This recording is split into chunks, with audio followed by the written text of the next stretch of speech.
sedikit tentang penetapan rekomendasi pada tanaman sayuran. Mohon izin akan share screen Pak Is. Ya. Silakan Pak. Yeah.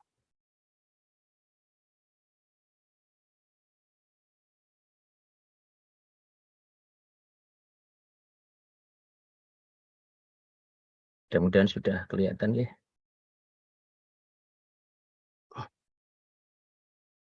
Sudah kelihatan ya Pak Is ya?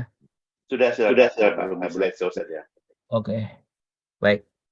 Baik Bapak Ibu sekalian, mohon izin sharing tentang metode penetapan rekomendasi dosis pupuk tanaman sayuran. Jadi tadi sudah disebutkan. Jadi kalau saya izin sedikit sharing pada saat saya kecil, SD lah. Kebetulan saya dekat dengan kakek saya dan di Jawa itu, Jawa Timur itu kalau ada rumah itu di antara rumah depan dan belakang itu ada namanya dinding dari kayu namanya gebyok. Jadi setiap mau nanam tanaman padi, kakek saya selalu menulis ada ini jumlahnya, ureanya berapa, TSP-nya berapa, dan kebetulan nggak pakai K ya di Madiun itu tanah air irigasinya sudah cukup K, dan panennya berapa. Itu hampir setiap musim tanam ditulis sehingga seluruh gebyok itu penuh dengan catatan-catatan dari kapur. Lalu saya tanya itu untuk apa Mbah? Dia bilang itu untuk nanti kita netapin pupuknya berapa biar hasilnya bagus gitu. Caranya gimana Mbah? Lalu bilang biasa kalau di Jawa itu kalau ada anak kecil masih nanya, jawabannya selalu standar. Nanti aja, newis kamu kelas 6. Kalau kamu udah kelas 6, SD akan tahu jawabannya. Selalu seperti itu. Nah, akhirnya untungnya saya juga masuk IPB. Nah, di IPB saya S1 di agronomi, dapat pelajaran dasgron. Di sana belajar bukan bagaimana menetapkan dosis pupuk, tapi kita belajar formulasi pupuk. Dosisnya sudah diketahui. Bagaimana menghitung pupuknya, itulah yang diasari di dasar agronomi sampai lulus S1. Sehingga waktu mengerjakan tes skripsi saya mengambil dosis rekomendasi itu dari pustaka. Jadi ada dari jurnal atau pedoman budidaya. Dari sana saya waktu itu meneliti bawang merah. Nah, akhirnya belum bisa gimana jawaban menetapkan rekomendasi. Akhirnya saya melanjutkan S2 juga di IPB. Dan di sana juga kebetulan ada mata kuliah interaksi hara, ada kesuburan tanah, ada fisiologi.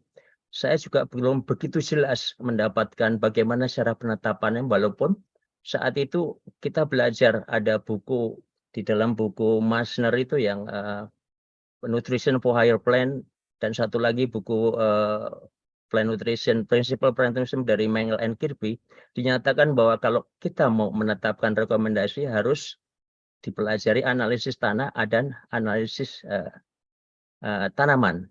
Tapi caranya gimana? Tidak dijelaskan secara detail. Sehingga rekomendasi yang tesis saya juga mungkin dari pustaka, tapi saya kebetulan S2 hidroponik. Nah, setelah saya ngambil S3 kebetulan di Florida ini, saya ngambil mayor saya horticulture science dan minor saya adalah soil and water science. Kebetulan pembimbing saya dari soil adalah ketua komisi pupuk di Florida, dan anggota komisinya adalah tim rekomendasi pemupukan untuk sayuran. Nah, di sanalah saya mendapatkan bagaimana kira-kira membangun suatu rekomendasi pemupukan yang berdasarkan analisis tanah, di mana diawali dengan adanya uji korelasi, uji kalibrasi, dan rekomendasi yang berdasarkan filosofi. Jadi, dan kedua, uji inilah ternyata yang sekarang menjadi konsep entry point-nya bagaimana mengawali presisi pertanian presisi di Florida juga, di Amerika pada saat itu, tahun 90-an. Nah, akhirnya dari pengalaman ini, kemudian di mata kuliah di S2 di IPB, saya kasihkan bagaimana. Jadi sekarang kita bisa ada di salah satu mata kuliah bab di interaksi hara, ada bagaimana menetapkan rekomendasi pemupukan tanaman sayuran berdasarkan analisis tanah. Oke. Nah, ini kalau kita rata-rata yang dipakai oleh mahasiswa sampai saat ini, barangkali masih ada yang penelitian. Ini contohnya ini untuk penelitian cabai ada 16 pustaka. Ini dosis pupuknya seperti ini. Ini N-nya, yang orange itu adalah P-nya, yang kuning K-nya. Jadi bermacam-macam dan tidak jelas pada tanah atau jenis apa atau kapan, di mana lokasinya. Sehingga setiap mahasiswa yang ngutip ini tentu saja hasil penelitiannya bisa saja suatu saat tidak bisa menyamai potensi hasil yang telah dirilis dari varietas itu, seperti kata Prof. Slamet tadi. Jadi masih jauh dari hasilnya dan dari potensinya. Kira-kira begitu salah satunya. Nah, kalau lihat ini adalah seperti juga disampaikan Pak Suryo tadi, bahwa ini saya kutip, ini adalah produksi fresh vegetable total sayuran segar yang biru ini di Indonesia. Yieldnya rata-rata dari tahun ini sampai tahun 2020, ini rata-rata di Indonesia masih di bawah 10 hektar, 10 ton per hektar. Nah, yang paling atasnya adalah Vietnam, yang paling atas itu adalah di Amerika. Di Amerika itu sudah mendekati 60 ton per hektar untuk total fresh vegetable. Ini data FAO, dan mulai tahun 90-an ini di mana ya precision agriculture, pertanian presisi dikenalkan, dan yieldnya itu langsung naik terus. Jadi dengan pemupukan yang presisi tadi juga bisa meningkatkan yield seperti ini. Nah, kira-kira bagaimana sih kita mulai membangun suatu tahapan untuk rekomendasi pupuk? Maaf, kepencet. Jadi kalau kita mengambil contoh tanah, dimasukkan ke lab, pertama kali proses untuk analisis adalah diekstraksi dengan suatu pelarut. Nah, pelarut yang dipakai untuk mengekstraksi itu harus sesuai dengan jenis tanaman yang kita akan pupuk. Jadi intinya larutan yang harus sesuai itu adalah larutan itu harus bisa memimikkan atau seolah-olah bagaimana akar itu mengekstrak hara dari zona perakaran. Jadi harus sesuai. Nah, lalu kita dari penelitian korelasi itu adalah mencari pelarut yang cocok untuk jenis tanaman itu. Harus pertama kali dilakukan itu. Nah, pelarut yang cocok itu yang bagaimana? Adalah pelarut yang bisa melakukan ekstraksi hara yang diperlukan tanaman secara akurat, secara cepat, biayanya murah, dan reproducible. Artinya kalau diulang hasilnya harus sama. Nah, setelah kita ekstraksi tadi, dari korelasi ini kita mendapatkan hasil indeks tanah atau hasil dari tanah itu kandungan haranya berapa. Nah, setelah ada hasil indeks tanah itu, proses selanjutnya adalah kita kalibrasikan. Artinya kita beri makna agronomi dari data-data hasil indeks tanah itu, diberi makna agronomi apa kira-kira. Jadi kita lakukannya ujinya namanya uji kalibrasi, dan ini harus dengan percobaan lapangan. Jadi kita nanti buat percobaan lapangan yang bisa membuat penggolongan-penggolongan interpretasi dari indeks tanah ini. Ada tanah-tanda yang sangat rendah kandungan haranya, ada rendah, ada sedang, dan ada tinggi. Itu proses kedua. Nah, proses ketiga, setelah kita mendapatkan data interpretasi ini, lalu masing-masing level kesuburan ini dioptimasi, ditetapkan rekomendasinya. Jadi rekomendasi pada setiap tingkat kesuburan, tentu saja kita berdasarkan filosofi rekomendasi apa yang akan dipakai yang sesuai dengan pertanian presisi tadi. Nah, rupanya ada yang dianut oleh banyak negara termasuk Amerika tadi, mereka memakai SLAN, itu adalah sufficiency level of available nutrient. Jadi ini kita memupuk tanaman itu adalah hanya menambahkan hara yang tidak cukup untuk pertumbuhan maksimum tanaman, untuk hasil maksimum tanaman. Jadi kalau sudah cukup tidak perlu dipupuk. Nah, ini ada dua lagi konsep filosofi rekomendasi yang namanya build up maintain. Jadi mungkin sebagian masih ada di kita di Indonesia. Build up maintain itu adalah kita memupuk apa yang diserap oleh tanaman, apa yang diambil tanaman. Sehingga di tanah yang subur pun masih dipupuk. Dengan harapannya gantikan yang diserap tanaman. Padahal kalau itu daya dukung tanahnya sudah rendah, yang digantikan itu bukannya di tanah, tapi malah hilang. Nah, ini sehingga ini tidak dipakai dalam konsep tadi precision. Dari selain inilah yang dipakai. Jadi ini kalau di Indonesia sebenarnya konsep pemupukan berimbang itu seperti ini, sufficiency level ini seharusnya. Kira-kira seperti itu. Nah, bagaimana kita memulai uji korelasi? Dari korelasi itu kita membuat hubungan antara pelarut yang akan kita pilih tadi dengan hasil tanaman. Nah, tentunya kita memerlukan tanah dari kesuburan yang sangat rendah sampai tinggi agar kita bisa buat korelasi. Jadi yang kita lakukan adalah membangun suatu ini bisa dilakukan di single di satu tempat. Kita cari tanah yang tidak subur, lalu misalnya ini untuk P atau K ya, karena memang hanya PK ini yang biasanya dilakukan analisis tanah. Lalu kita buat dijenuhkan dengan X. X ini adalah nilai erapan maksimum misalnya P atau K. Selanjutnya tanah yang tidak subur tadi dijenuhkan dengan 0,75, 50, 25, dan 0. Lalu setelah dijenuhkan ya kita inkubasi selama 2-3 bulan. Diharapkan tadi sudah seimbang sehingga seolah-olah kita mendapatkan tanah dengan berbagai macam kesuburan. Lalu di lapang kita buat ulangan 2, 3, 4, dan 5. Tapi ini harusnya kuningnya nggak lurus ya, ini diacak ya. Setiap blok ini diacak. Lalu kita ambil masing-masing tanah yang sudah level setelah 3 bulan diinkubasi. Masing-masing diambil tanahnya, kita masukkan ke dalam pot. Masing-masing dari yang X sampai 75, 50, 25 sampai 0. Lalu kita tanam. Kita tanam tanaman dan tanaman itu kita ukur nanti tidak usah sampai panen, misalnya sampai 6 minggu atau 4 minggu, kita ukur berat keringnya.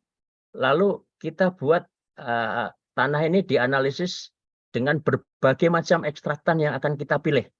Nanti kita lihat berikutnya. Jadi dari berbagai ekstraktan tadi yang kita pilih. Jadi uji korelasi ini harus di dalam greenhouse, bisa bobot kering atau serapan hara yang dipakai untuk menguji korelasi dengan kandungan hara di tanah ini. Jadi kita membuat korelasi antara konsentrasi hara dengan bobot kering relatif atau serapan hara relatif, kira-kira begitu. Nah, tanah ini diuji oleh pelarut-pelarut yang akan kita korelasikan. Contohnya, kita untuk uji P, jadi mohon maaf, untuk tanaman semusim atau analisis tanah, biasanya yang diuji tanah itu hanya P tersedia dan K tersedia. Sedangkan N itu tidak melalui analisis tanah, karena N itu mudah larut. Kalau misalnya N dilihat di tanah sore ini nanti malam hujan, besok pagi sudah beda. Jadi analisis tanah untuk penetapan rekomendasi pupuk hanya untuk P dan K tersedia. Jadi untuk P dan K tersedia ini ada berbagai larutan yang kita bisa uji. Ada Bre, 1, 2, Troh, Melih 1, Morgem, dan ini untuk pH rendah, dan untuk pH tinggi biasanya pakai Olsen dan Melih. Ini kira-kira. Ini untuk P. Jadi tanah tadi di dalam pot tadi dianalisis dengan 7 pelarut ini. Nah, selanjutnya ini kalau untuk P, inilah kira-kira pelarutnya yang akan diuji. Ada P, ada Melih juga. Ini untuk pH yang alkalin, ada pH lebih di atas 6,5 seperti ini. Nah, semua pelarut tadi untuk P dan K kita uji. Lalu keluarnya kira-kira seperti ini. Jadi ini hasil uji kandungan hara tanah. Lalu yang di atas itu kita hubungkan dengan yang diserap atau pertumbuhan tanaman, sama saja. Sebagai ilustrasi seperti ini. Yang merah ini, titiknya ini adalah ini tanah yang menggunakan ekstraktan nomor 2. Yang biru nomor 1. Nah, dari gambar ini, merah ini kelihatannya akan agak nyebar ya. Kalau biru itu lebih mendekati garis kira-kira. Ini sehingga korelasi yang biru inilah yang lebih bagus dari merah. Lalu ekstraktan satulah yang lebih baik yang kita pilih untuk menjadi ekstraktan selanjutnya untuk jenis tanaman itu. Jadi sudah terpilih tadi seperti itu. Nah, contohnya seperti ini. Ini adalah korelasi untuk beberapa jenis ekstraktan pada cabai di Andisol Garut ya. Ini penelitian Pak Rahman. Terima kasih. Ini adalah disertasi yang segera ujian juga. Jadi ini diuji ada Melih, Bre, Porgan, dan seterusnya ini. Dan ini mempunyai koefisien korelasi yang sangat tinggi karena rata-rata di atas 0,7 itu sudah baik sebenarnya. Lalu sebenarnya sudah nggak ada bedanya ini dipilih yang mana. Tapi kita pilih, kenapa kita milih yang Melih ini. Ini semua juga signifikan, artinya kalau signifikan, kalau rendah kandungannya hasilnya rendah, kalau tinggi hasilnya tinggi. Jadi yang dipilih Melih karena kira-kira syaratnya ini tadi harus mengekstrak yang tersedia. Oke, ini sudah. Metode harus mudah. Jadi Melih ini hanya double acid, hanya 2 asam, mudah, cepat, akurat dan murah. Di antara ini yang paling murah dan cepat adalah Melih. Hasil ekstraksi harus berkorelasi. Nah, ini sudah berkorelasi seperti ini signifikan. Jadi untuk sayuran, untuk cabai ini Melih. Jadi memang rata-rata untuk sayuran yang kita pakai pelarutnya adalah Melih. Jadi uji ini sebenarnya juga relevan ke depan kalau kita misalnya mau menguji kita nggak pakai pelarut tapi misalnya pakai sensor atau pakai uji cepat. Jadi sensor kita tancapkan keluar angka. Nah, angka yang dikeluarkan sensor itu apakah bisa dipakai untuk cabai misalnya? Harus dilakukan uji korelasi seperti ini. Barusan saya menguji sensor yang dikembangkan oleh mahasiswa S2 untuk diuji untuk P ya. Dia punya sensor P dan dia mengukur P menurut sensor ditancapkan dari rendah sampai tinggi. Ternyata begitu diuji ditanam, ternyata tanamannya nggak ada bedanya. Dikasih 0 sampai tinggi, tanamannya juga tumbuhnya bagus-bagus saja. Artinya apa? Ya artinya sensor itu nggak bisa dipakai untuk tanaman itu. Kira-kira begitu. Jadi nggak mewakili bagaimana akar mengekstrak hara dari dalam tanah.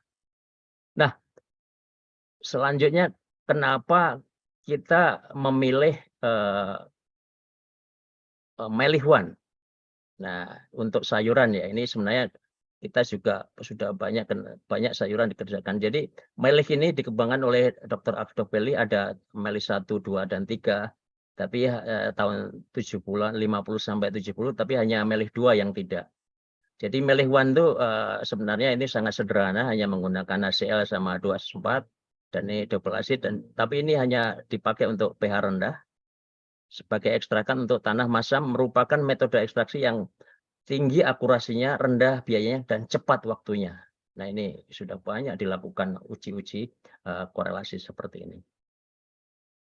Nah, jadi tahun 70-an itu di Amerika juga ditetapkan sebagai ekstrakan universal ini untuk sayuran ya. Karena maksudnya bisa dipakai untuk banyak mengekstrak dan karena murah dan cepat tadi. Jadi kenapa Melih One dipertahankan untuk sayuran sampai saat ini? Karena biasanya analisis itu kalau dilakukan dengan spektro biasa diperlukan hanya menghasilkan puluhan sampel per hari. Tapi bila digunakan ICPS yang Inductively Coupled Plasma Spectrophotometer, ini yang kita kalau punya sampelnya dipanasi dengan bahan bakar argon dan menjadi plasma yang dikelilingi oleh frekuensi radio FM ya sehingga bisa panas sekali, bisa tereksitasi hampir semua senyawa ini dan langsung dibaca sehingga meningkatkan kemampuan membacanya bisa ratusan sampel per hari. Nah, ini biasanya ICPS dipakai kalau di Amerika untuk melayani petani. Kenapa? Karena melayani petani itu harus cepat. Dalam waktu sehari 1-2 hari harus selesai karena dia ditentukan untuk menentukan rekomendasi pemupukan sebelum tanam. Nah, rata-rata di Indonesia memang kita lab tanah kita itu masih dipakai untuk melayani peneliti, belum ada yang di-set untuk melayani petani sehingga biasanya masih banyak mengantrinya ya, kira-kira begitu. Jadi karena mohon maaf Pak, ya? agak dipercepat sedikit Pak waktunya ya. Oke, baik Pak. Jadi ini diperlukan metode yang cepat, kira-kira begitu. Nah, ini selanjutnya uji kalibrasi tadi setelah tahuan pakai Melih, kita ini adalah dihubungkan antara kandungan dan relatif yield, dikasih batasan di bawah 50% ini sangat rendah, 75% itu rendah dan ini sedang, dan juga biasanya kalau sudah di atas 90% hasil ini nggak signifikan, digolongkan ini sedang dan ini di atas 90% tinggi dan sangat tinggi. Nah, dua ini tidak dipupuk. Nah, inilah kira-kira interpretasi yang hasilnya dari tadi uji kalibrasi tadi tabel ini. Nah, selanjutnya Melih One ini hanya bekerja baik pada masam. Ini kurang baik pada tanda pH tinggi, C organik tinggi dan Al tinggi. Nah, pada pH tinggi ini biasanya kalau kita pakai Melih One itu ekstraksi hara hasilnya lebih rendah sehingga dosis rekomendasinya biasanya overestimate, terlalu tinggi, jadi dia nggak cocok. Lalu digantilah dengan melih 3. Melih 3 itu mengandung berapa kandungan ini, dan dia biasanya melih 3 itu bisa untuk tetap suasana masam, sehingga dia bisa juga menghindari mengikatnya F dari Ca, sehingga karena F itu diperlukan untuk mengekstrak Fe dan Al, P dari Fe dan Al. Kira-kira itu. Jadi melih 1 dirubah menjadi melih 3 kalau pada pH tinggi. Nah, ini kira-kira ada tadi beberapa kenapa melih 1 dan kenapa melih 3. Oke, secara cepat sebenarnya ini poinnya di sini sebenarnya. Sangat penting Pak Es, ya, mohon sedikit nanti bisa dikasih waktu. Nah, kenapa nah sekarang kalau kita melakukan penggantian dari melih 1 ke 3 harus dilakukan kalibrasi. Nah, kalibrasi itu nggak bisa sekali, harus banyak sekali penelitian yang dilakukan. Nah, sehingga ini ada suatu kita coba tidak melakukan penelitian sendiri, tapi dilakukan konversi. Jadi dilakukan faktor konversi dari melih 1 dan melih 3. Jadi pada tanah yang sama dianalisis dengan melih 1 dan melih 3.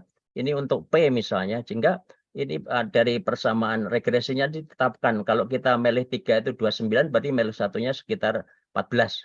Nah, ini bisa dilakukan sementara kita belum melakukan studi kalibrasi sendiri.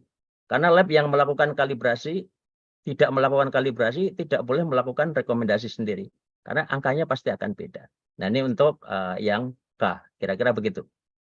Nah, akhirnya diperoleh tabel ini. Jadi tabel ini adalah misalnya untuk bawang ada target pH berapa. Nah, N ini tadi adalah bukan melalui analisis tanah, dosisnya adalah dikelompokkan.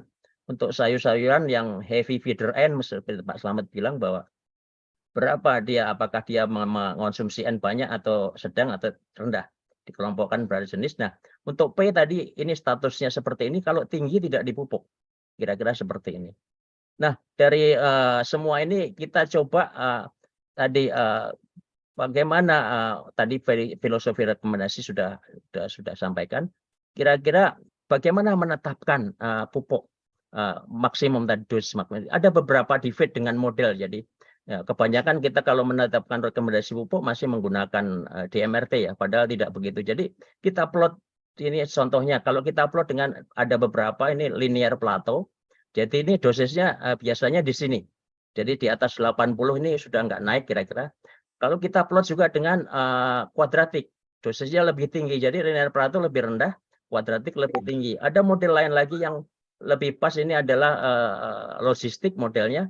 Diplot kira-kira antara pertengahan linear plateau dan kuadratik. Jadi kalau kuadratik itu sebenarnya kita optimum dosis optimal diplot dengan kuadratik, biasanya dia agak overestimate sebenarnya dalam kondisi sebenarnya. Nah, dari semuanya tadi kita coba buat suatu decision support dalam suatu program dari korelasi dan kalibrasi dan rekomendasi, kira-kira untuk memudahkan bagaimana menginterpretasi hasil analisis lab tadi. Dan program ini kita cobakan untuk tanaman sayuran, kira-kira ini ada sekitar 1 jenis yang kita sudah punya database untuk memudahkan saja ini. Dan ini adalah untuk P tersedia, K tersedia, data seperti ini kira-kira. Dan kita masukkan semua, dan setelah dia masuk nanti kita akan tentukan ini dari target pH-nya adalah selisihnya ini adalah untuk dosis kapurnya, dan si organik ini untuk bahan organik. Kita juga punya di dalam program ini sudah ada konversi tadi dari pelarut Morgan ke melih 1, sehingga kita bisa semuanya sudah, kalau di labnya nggak melakukan melih, ini sudah ada. Nah, ini interpretasinya diinterpretasi oleh program ini. Lalu kita gunakan pupuk mana yang akan kita pakai. Nah, seperti ini kira-kira. Nah, pupuk inilah yang akan kita pakai, dan di bawahnya ini adalah rekomendasi dosis per hektarnya.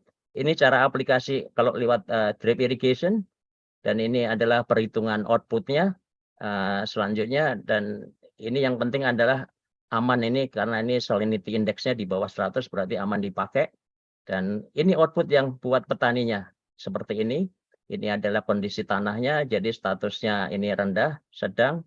Dan ini dosis pupuk per hektar, ini dosis pupuk per luasan lahan tadi. Kira-kira ini yang diterima petani. Dan selanjutnya ini adalah cara aplikasinya. Kalau ini lewat drip irigasi ini 40% pre-plant dan sisanya setiap minggu diaplikasikan 6% sampai 15 kali. Dan ini kalau cara apa namanya manual, kira-kira itu. Nah inilah yang diterima oleh petani, kira-kira seperti ini. Dan bagaimana untuk pertanian presisi? Jadi uji korelasi dan kalibrasi itu adalah hal yang sangat esensial dalam penetapan rekomendasi pemupukan modern terkait dengan pertanian presisi. Jadi di Amerika sekarang tim bisa membuat, jadi melakukan penelitian yang hampir untuk seluruh, biasanya setiap setiap isi mempunyai sendiri-sendiri, sehingga ada proyek yang namanya Fertilizer Recommendation Support Tool. Jadi ini proyek ini sedang mengembangkan database yang nasional untuk mendukung penetapan uji tanah. Jadi dilakukan adalah meta analisis. Kalau penelitian sebelumnya hanya penelitian sendiri, ini ada penelitian gabungan dari seluruh state. Dan ini ada beberapa parameter yang jadi karakteristik metadatanya, misalnya soil sampelnya, misalnya jumlah sampelnya berapa, kedalaman, ukuran ringnya berapa, apa yang dianalisis, bagaimana aplikasinya, dosis, waktu, dan cara, bagaimana manajemen haranya, apa pakai vertikasi atau manual, tanamannya apa, informasinya apa, jarak tanamnya berapa, dan desain statiknya berapa. Semua data ini diperlukan untuk penelitian yang akan dilakukan gabungan menjadikan dianalisis dengan meta analisis. Nah, ini data cukup besar sehingga nanti mempercepat akurasi dari dosis tadi. Nah, yang terakhir, bagaimana ke depan kalau kita menggunakan AI? Kita dapatnya bukan metadata tapi big data. Jadi big data itu adalah data yang besar, yang lebih kompleks, yang didapatkannya secara cepat. Nah, ini ada dua hal. Nanti kita kalau bisa menggunakan machine learning itu adalah membangun algoritma dari big data tadi, ditentukan modelnya seperti apa, sehingga kita bisa mengoptimasi dari fitur yang kita akan masukkan, misalnya dosis pupuk, itu seperti apa. Nah, apalagi dengan data yang lebih besar lagi, dengan subbagian dari machine learning yang kita namakan deep learning, di mana dia memakai juga jaringan saraf tiruan, itu ada beberapa lapis, itu lebih akurat lagi, sehingga banyak fitur-fitur. Jadi kita bisa menentukan produksi maksimum tidak hanya dari dosis pupuk, mungkin bisa dari dosis pupuk, air, terus kelembapan tanah, penyinaran, dan sebagainya. Jadi banyak fitur yang bisa dipakai untuk menetapkan optimum dosis. Jadi ini ke depan seperti ini. Jadi tetap yang dipakai adalah tadi data-data yang dari korelasi dan kalibrasi tadi. Tetap itu dipakai, tapi cara-cara menentukan kesimpulannya bisa dibantu dengan data-data besar seperti ini. Inilah, jadi kalau kita sudah bisa menetapkan dosis yang optimum untuk setiap tanamannya harusnya seperti ini. Tanamannya akan rata karena memang setiap jengkal di bawahnya akan dipupuk sesuai dengan yang ditambahkan. Ini adalah tanaman paprika. Kalau di Indonesia biasanya hanya bisa ditanam di greenhouse, tapi ini di South Carolina ini kira-kira seperti ini, tanamannya bisa ditanam di open field dan rata. Dan kalau tanamannya bagus biasanya mulsanya sudah tidak kelihatan. Kira-kira itulah sedikit yang bisa saya sharing, Pak Iskandar. Terima kasih. Mohon maaf karena tadi harus ada urut-urutan, jadi nggak bisa dipotong di tengah jalan. Mohon maaf kalau waktunya berlebih. Terima kasih. Sementara itu, Assalamualaikum warahmatullahi wabarakatuh.